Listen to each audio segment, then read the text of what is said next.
Guillaume a rendez-vous. Bonjour Guillaume, je suis Sophie. Guillaume est malvoyant, Sophie va être ses yeux le temps d'un shopping. On se dit qu'on part peut-être sur un pull à col rond Ouais, et on pull, essaie de col trouver une rond, chemise blanche. Ils sélectionnent ensemble les modèles selon les goûts et les envies du jeune homme, une tâche qu'il peut difficilement accomplir seul. J'ai des notions de couleurs, alors il y a des couleurs que je connais, je sais ce que c'est qu'une couleur, mais par contre j'ai beaucoup de mal à les associer.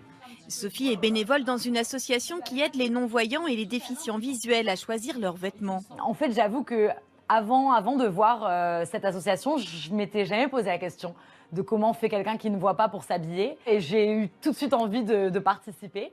C'est en effet le même constat qu'a fait Ayette, la fondatrice de l'association, malvoyante elle aussi, mais ayant eu la chance de grandir dans une famille sensible à la mode. Le fait d'être bien habillé, je trouve que c'est un vrai vecteur d'insertion sociale et professionnelle à l'époque d'aujourd'hui. Son idée a répondu à une vraie demande. Créée il y a 3 ans, l'association compte déjà 210 bénéficiaires et 60 bénévoles.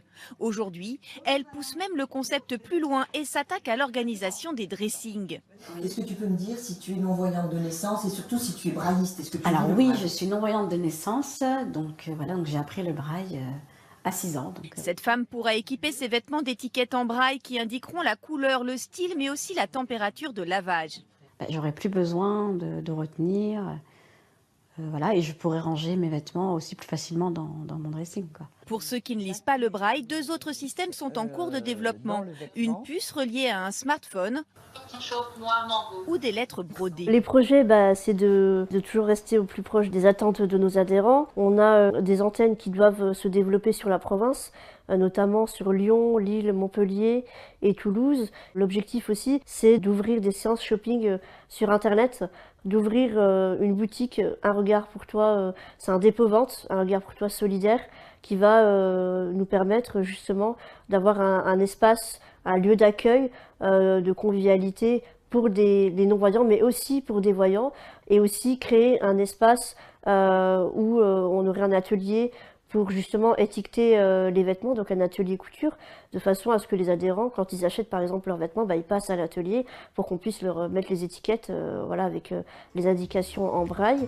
Mon rêve, moi, c'est d'essaimer sur d'autres territoires et qu'un maximum de déficients visuels vraiment puissent profiter de nos services et de ces accompagnements-là, et qu'on puisse avoir dans toutes les boutiques des étiquettes sur les vêtements en braille.